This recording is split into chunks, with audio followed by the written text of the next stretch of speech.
आज का दंगल हाईकमान पर है, क्योंकि कांग्रेस के अध्यक्ष जो खुद पार्टी के हाईकमान हैं, उन्होंने कर्नाटक में सीएम बदलने के एक सवाल पर कह दिया कि फैसला हाईकमान के हाथ में है। बीजेपी सवाल उठाने लगी है कि जब मल्लिकार्जुन खड़गे खुद पार्टी अध्यक्ष है तो दूसरा हाईकमान कौन है जो कर्नाटक के सीएम कुर्सी का फैसला करेगा। अब मल्लिकार्जुन खड़गे ने हाईकमान किसे और क्यों कहा, यह कांग्रेस पार्टी ही बता सकती है।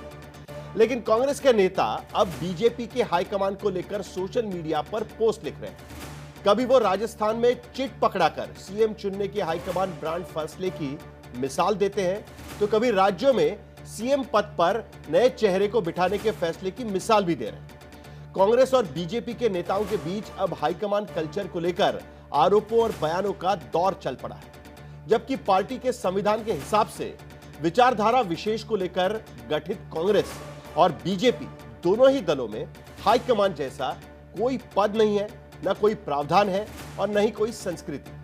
दोनों ही दलों के संविधान में पार्टी अध्यक्ष का चुनाव लोकतांत्रिक प्रक्रिया से ही कराए जाने का प्रावधान कागजों पर कम से कम लिखा हुआ है। लेकिन देश में पिछले कुछ दशकों से अक्सर राजनीतिक दलों के प्रमुख के लिए हाईकमान और सुप्रीमो जैसे शब्दों का इस्तेमाल होने लगा है, और अब तो खुद पार्टी अध्यक्ष ही हाईकमान जैसे शब्द का इस्तेमाल करने लगे। तो आज के दंगल में हम यही चर्चा करेंगे कि कागजों पर लोकतांत्रिक कहे जाने वाले राजनीतिक दलों में हाईकमान कल्चर की घुसपैठ कब और कैसे हुई। आज से दंगल में हम मल्लिकार्जुन खड़गे के बेटे और कर्नाटक के कैबिनेट मंत्री प्रियंक खड़गे के उस बयान पर भी हम चर्चा करने जा रहे हैं, जिसमें उन्होंने केंद्र की सत्ता आने के बाद राष्ट्रीय स्वयंसेवक संघ पर पाबंदी लगाने की बात भी कही है। लेकिन पहले यह रिपोर्ट देखिए।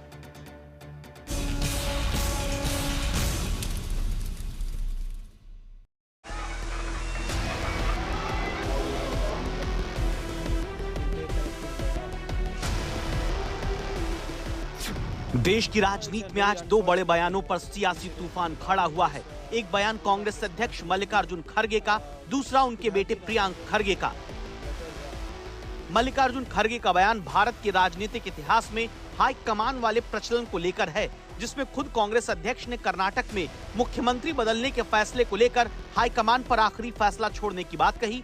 दूसरी तरफ संविधान में सोशलिस्ट और सेक्युलर शब्द को हटाने को लेकर संघ की तरफ से छेड़ी गई चर्चा के बाद खड़गे के बेटे प्रियंक खड़गे ने सत्ता में आने पर संघ को ही प्रतिबंधित करने का बयान दिया। पहले सुनिए कांग्रेस अध्यक्ष ने क्या कहा। That is in the hands of High Command. Nobody can say here what is going in the High Command.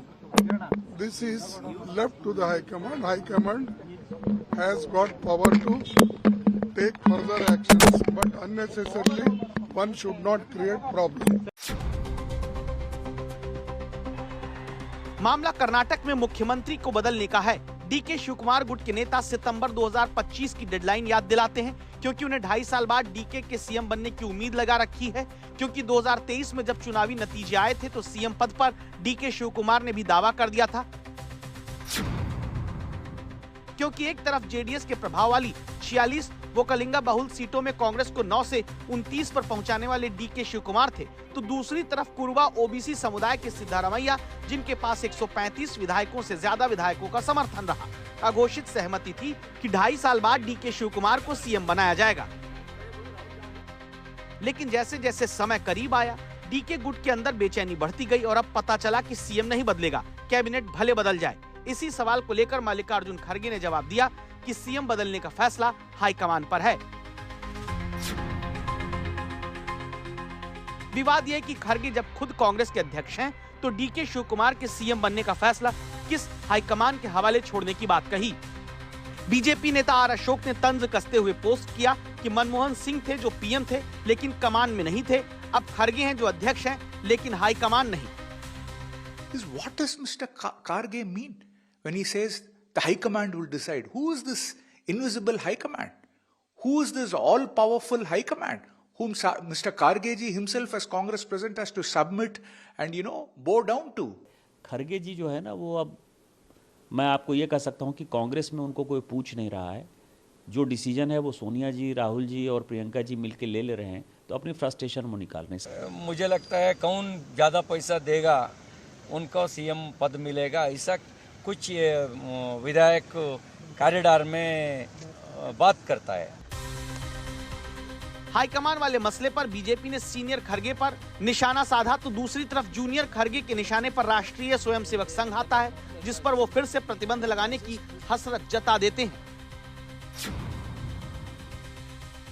The job is of legislator is to legislate. We'll bring in legislations.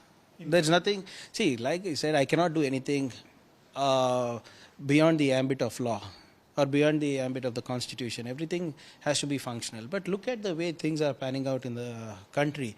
Who are the ones who are stoking communal riots? Who are the ones who are stoking heat? Who are the ones sowing the seeds of communal hatred?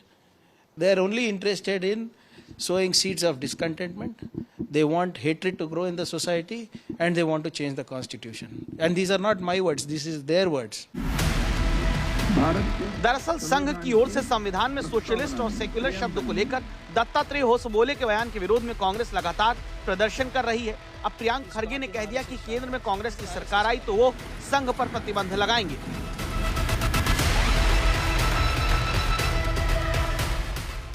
Didn't Sardar Patel ban RSS? Then they fell at his feet, they said we will follow the law of the land. Didn't Indira Gandhi ji ban RSS? They again fell at her feet and said we will follow the law of the land. Now also, are they following the law of the land? IT, ED is everything only for the opposition. Why there have been no audit of the RSS? What is their source of funding? How come the RSS is building 250-300 crores building everywhere?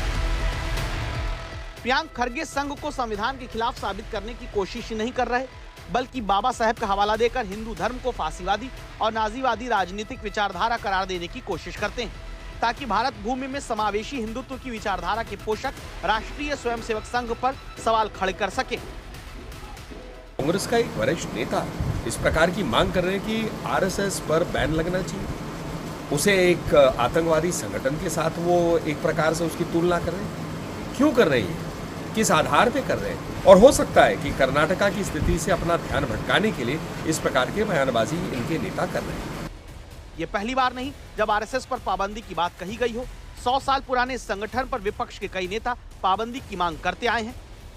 इसी साल जनवरी में बाकायदा Congress party ने RSS पर प्रतिबंध लगाने की मांग करते हुए 7 कारण गिनाए, जिसमें संघ को संविधान विरोधी सोच वाले से लेकर दलित पिछड़ों का विरोधी और महिला विरोधी तक करार दिया गया। कांग्रेस ने संघ को तिरंगा विरोधी से लेकर अल्पसंख्यकों के खिलाफ हिंसा को बढ़ावा देने वाला और सरकारी संस्थानों पर नियंत्रण करने का आरोप भी मढ़ा था।